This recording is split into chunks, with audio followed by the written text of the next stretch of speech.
Jimmy Lee Swaggart, March 15, 1935 to July 1, 2025, was a prominent American Pentecostal preacher, gospel singer, televangelist, author, and media figure.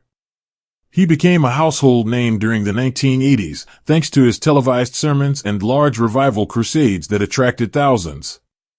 As the founder of Jimmy Swaggart Ministries and the SonLife Broadcasting Network, SBN, he played a key role in shaping the televangelist movement in the U.S. Despite his powerful influence in Christian media, Swaggart's career was rocked by two highly publicized scandals involving prostitution, which led to his fall from denominational grace. Swaggart was originally ordained as a minister by the Assemblies of God, a Pentecostal denomination, but was defrocked in the wake of sexual misconduct. Despite this, he continued his ministry independently and maintained a strong presence in religious broadcasting.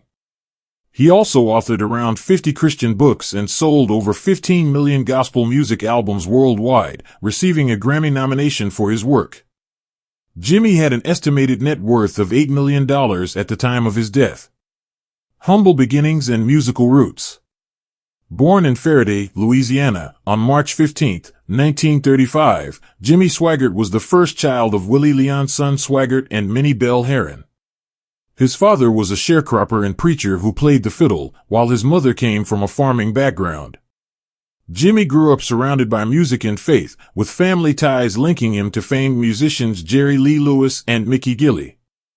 At age 17, Swaggart married 15-year-old Frances Anderson, whom he met through church. The couple had one son, Donnie, and lived in poverty during the early years of their marriage. Swaggart supported his family by taking on odd jobs and singing gospel music at local churches. According to his autobiography To Cross a River, the family often lived in church basements or motels due to their financial struggles. In the 1950s, producer Sam Phillips of Sun Records wanted Swaggart to become the label's first gospel artist. Despite the financial incentive, Swaggart declined the offer, feeling a deeper calling to preach rather than pursue a musical career. Path to evangelical prominence. Swaggart began full-time ministry in 1955, preaching from a makeshift platform and slowly gaining a following in Southern revival meetings. By 1960, he had started recording gospel albums and preaching over Christian radio stations. He was ordained by the Assemblies of God in 1961 and launched a radio ministry the following year. In the late 1960s, he founded Family Worship Center in Baton Rouge, which would become the heart of his ministry operations. Swaggart's transition to television came in 1971 when he began airing a weekly 30-minute religious broadcast. He also acquired WLUX, a Baton Rouge radio station, to broadcast sermons and gospel music. His television ministry gained traction, expanding nationally by the mid-1970s.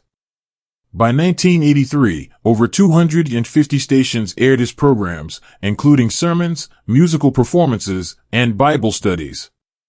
Global influence and political controversy. During the 1980s, Swaggart's influence extended beyond the pulpit. His ministry was linked to support for Renamo, a rebel group in Mozambique accused of committing war crimes. Swaggart's publications, including Portuguese translations of his religious tracts, were found in Renamo camps. Critics and investigative reports alleged that his ministry had provided material and financial support to the group, though much of the public's attention at the time was diverted by Swaggart's personal scandals. Scandals and public downfall. Swaggart's first major scandal surfaced in 1988 when he was caught with a prostitute, Deborah Murphy. The incident came after he had previously accused another pastor, Marvin Gorman, of adultery, leading to Gorman's removal from the Assemblies of God. In retaliation, Gorman orchestrated a sting operation that caught Swaggart on camera outside a motel room with Murphy. Despite initial denials and conflicting accounts, the evidence was clear. On February 21, 1988, Swaggart appeared on live television and tearfully delivered his now famous "I have sinned" speech. Without disclosing the details of his actions, he apologized publicly, asking for forgiveness from God and his followers. The Assemblies of God extended his suspension from 3 months to 2 years, citing his lack of full submission to church discipline. Eventually, they revoked his ministerial credentials, and Swaggart left the denomination. In 1991, a second scandal erupted when Swaggart was stopped by police in California while accompanied by another prostitute, Rosemary Garcia. Garcia later told reporters that Swaggart had solicited her for sex. This time, Swaggart refused to confess publicly. Instead, he told his congregation, "The Lord told me it's flat none of your business." He briefly stepped down from leadership for personal reflection and counseling. Legacy of media and ministry. Following his fall from denominational support, Swaggart rebranded his ministry as non-denominational.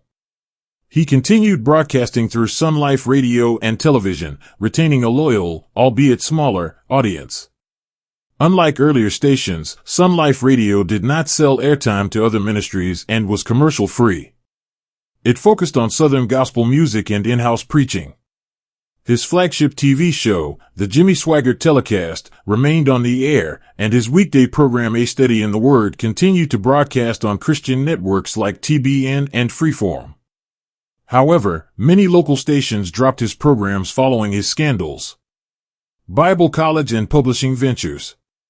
In 1984, Swaggart founded Jimmy Swaggart Bible College, JSBC, offering degrees in education and communication. The school faced enrollment challenges following Swaggart's scandals, leading to cuts in academic programs and staff layoffs. In 1991, it was renamed the World Evangelism Bible College, and its focus shifted more narrowly to ministry training. Swaggart was also a prolific writer. He published nearly 50 Christian books, including the Expositor's Study Bible, a monthly magazine, The Evangelist, and various study guides and biblical commentaries. One of his most controversial books, Religious Rock and Roll, A Wolf in Sheep's Clothing, criticized contemporary Christian music trends. Musical career and recognition. Despite turning down a full-time music career, Swaggart enjoyed considerable success in gospel music. He sold over 15 million albums globally and received a Grammy nomination in 1981 for worship in the category of Best Gospel Performance, Traditional. His musical contributions were integral to his televised worship services, which blended preaching with live performances. Family, Final Days, and Death. Swaggart remained married to Frances Anderson from 1952 until his passing. The couple had one son, Donnie, who, along with his son Gabriel, continued the family's preaching legacy. With 3 grandchildren and several great-grandchildren, Jimmy Swaggart's influence extended through 4 generations of preachers. On June 15, 2025, Swaggart suffered cardiac arrest and was hospitalized in Baton Rouge. His son Donnie publicly expressed concern that Swaggart's time was near unless a miracle occurred. Swaggart died on July 1, 2025, at the age of 90. Views and public image.